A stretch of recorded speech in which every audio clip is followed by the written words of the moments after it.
समझदार लड़की चार्जर ले आई है, लेकिन पुरुष उसे घर ले जाना चाहता है। फिर वे संकेतक का इंतजार कर रहे थे। माफ कीजिए भाई, टिल्डा रोक नहीं सकी। कोई बात नहीं। पुरुष थोड़ा आगे खिसक गया। फू भाई टिल्डा, ये बार मैं जानबूझकर किया है, लेकिन पुरुष ने सहन कर लिया। गंदे आदमी लड़की की पीठ को देखते हैं। मैं सुबह की शुरुआत कर रहा हूँ टिल्डा, तुम क्या मतलब करते हो? टिल्डा नीचे आओ। इस समय हरा सिग्नल चालू हो गया। लड़की और एफबीएल के सलाह से पुरुष एक अपमानित तौर पर जाने वाला है। उसने घुटने से धक्का देकर और दुख से भरे हुए छोड़ दिया। फिर उसने अपनी गर्लफ्रेंड को घर ले जाने के बाद उस गंदे समूह ने फिर से उसे पकड़ लिया। एक धमाके के साथ बूढ़े की फलों की दुकान भूमि पर फैल गई। अरे टिल्डा सर, टिल्डा जमीन पर फल बेचना नहीं है। एक पेड़ के नीचे उन फलों को टुकड़े टुकड़े कर दिया गया। ऐसे एक गुंडों के समूह से मुकाबला। बूढ़े खुशी से सोचते हैं कि वे आज नहीं लेटे थे। पुरुष इस दृश्य को देखकर रक्त उबलने लगा। वो घुमकर एक छोटी चाकू निकालकर एक झटके से छोड़ दिया। उसने सभी टायरों को फाड़ दिया। एक व्यक्ति क्रोधित होकर गाड़ी से उतरा, देखने से पहले वापस आ गया, जाने से भी तेज। रोते रोते एक सी पिस्तौल से उड़ गए। चेहरा बदल गया। सिर को पकड़कर एक बड़ा फटकार, गर्दन का काला चक्र, पुरानी और नई गलतियां दोनों साथ मिलकर, पाउंडिंग, एक बड़ा घुटना टक्कर। इस बार मैं जानबूझकर किया। इस वक्त सुई हरफा फिर से बाहर निकल आई। देखकर अपने प्रेमी को इतना बहादुर देखकर उसकी आंखें भीग गईं। उसने कहा, टिल्डा मेरे पास कुंजी नहीं है, तो चलो दोनों इंटरनेट पर जाएं। ये मौत का दिन टिल्डा, तुम बस दिखावट करो। टिल्डा उस सूखनी हाथ से दोस्त के कंधे पर रख दिया। मीठी मुस्कान दिखाई, लेकिन उन्हें याद नहीं था कि उन्होंने उन लोगों से झगड़ा किया था जिनसे झगड़ा नहीं करना चाहिए था। उस गुंडों का बड़ा भाई स्थानीय प्रसिद्ध दुष्ट था। टिल्डा सांगभाव। दृश्य बदलता है। चुहुआ ताला बोर्ड पहनकर पाया टिल्डा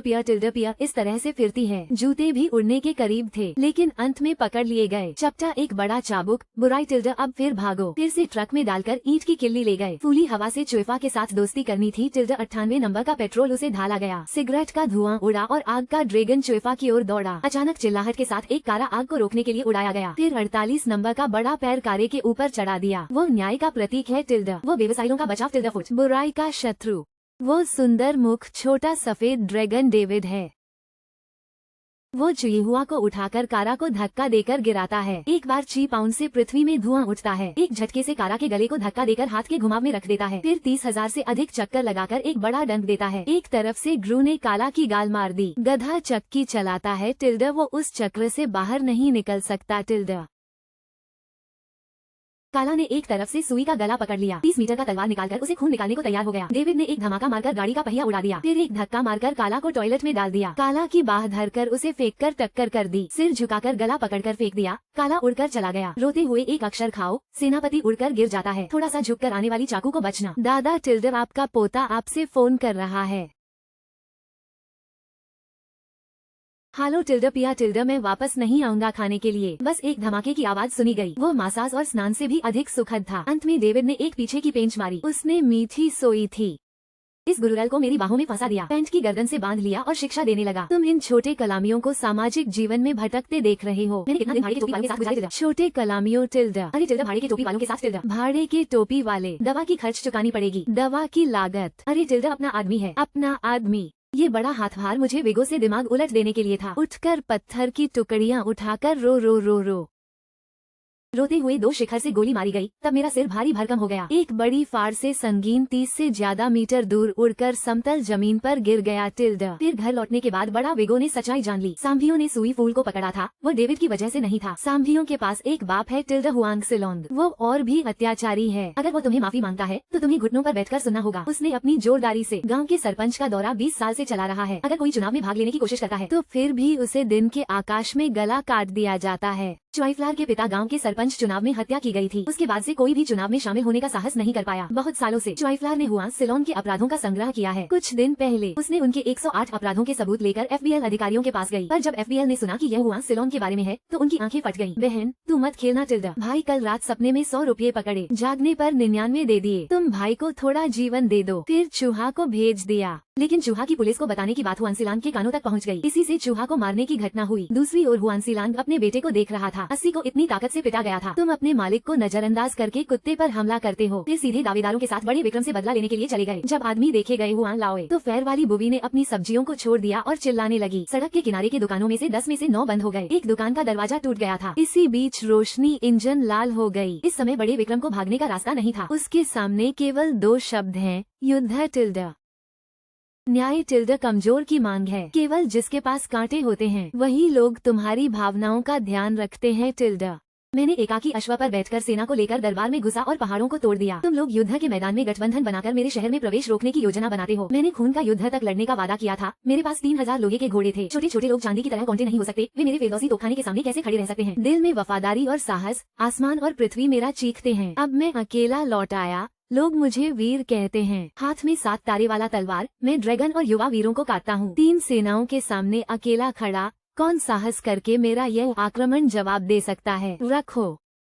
लेकिन एक बड़ाई भी गिरफ्तारी से बच नहीं सकती। एक वीर भी 3 बार गिरफ्तारी से बच नहीं सकता। गिरफ्तारी और डर के बीच मेरा भाई थक गया, कारा द्वारा पकड़ा गया। हुआंग सिलोंग बड़ी कदमों से आगे बढ़ता है। उसने तैयारी की थी कि इस ग्रामीण युवक को निपटा देगा। इस समय एक एफबीआई हुआंग सिलोंग को रोक देता है। वो कहता है कि चुनाव जल्द ही होंगे। सारे लोगों के सामने डेविड को मारना अच्छा नहीं होगा। इसलिए हुआंग सिलोंग ने खुद को एक बहाना ढूंढा। सिक्का उछालकर डेविड की जान मार का फैसला किया गया। मानव जीवित है, शब्द मृत है। जब वो खोलता है तो वो बड़ा शब्द दिखाई देता है और हुआंग सिलोंग शांत रूप से कहता है, टिल्डा मानव शीर्ष, तुम चलो जाओ टिल्डा, लेकिन फिर नहीं आना। फिर जल्द ही इस गांव का सरपंच बदला नहीं, लेकिन एफबीआई का अध्यक्ष बदल गया। जब अध्यक्ष गाड़ी से उतरे, किसी ने भी सोचा नहीं था कि यह व्यक्ति वैशाली होगा। पता चला कि इस दौरान वैशाली ने अपनी पुरानी प्रेमिका चेरी से मिला। उसने इस गांव की स्थिति का वर्णन किया अपने आदरणीय पुरुष के लिए। चेरी ने सीधे अपने जिला अधिकारी पिताजी से मिला, वैशाली को सचिव का पद दिया। इस प्रकार वैशाली ने फेलोंग की शक्ति को दबाने के लिए बड़े प्रयास किए।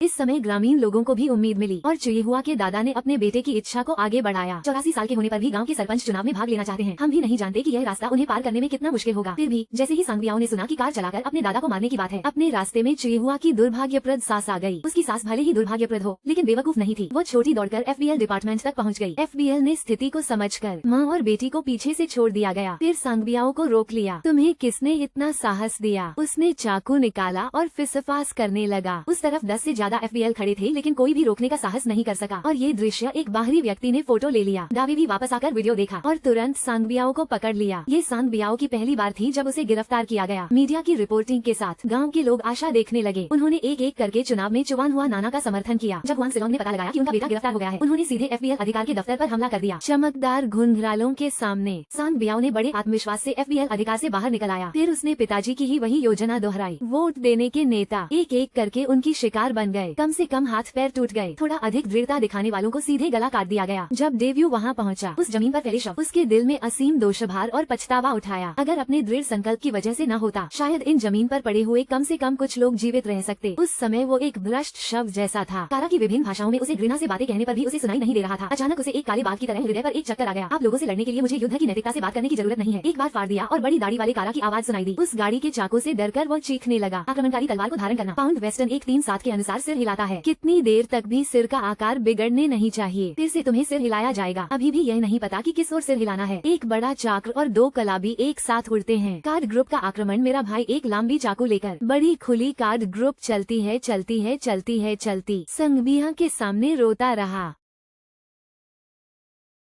कौन लिखा है टिल्डा?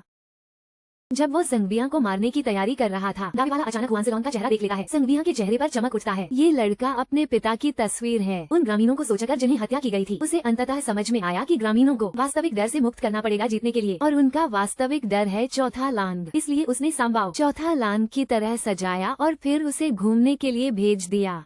हाथ में बंदूक। टिल्डा मुझे फॉलो करो। चौथे को मारो। टिल्डा इमारत लूटो।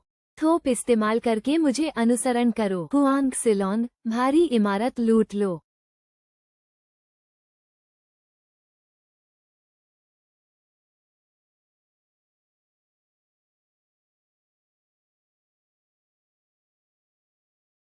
ये सारा काम गांव के लोगों के डर को पूरी तरह से दूर कर दिया। सबको आत्मविश्वास मिला। चुईहुआ के नाना तर्कसंगत रूप से गांव का सरपंच बन गए और हुआंग सिलोंग ने देखा। इस हुआंग सिलोंग को देखकर खत्म, मैं एक प्रतिनिधि बन गया। उसे पता था कि स्थिति अब बदलने की है नहीं। उसकी दृढ़ता से वो एक चाकू निकाला, फिसफास में एक घायल होकर अपना अस्वीकार्य भाग्य समाप्त कर दिया।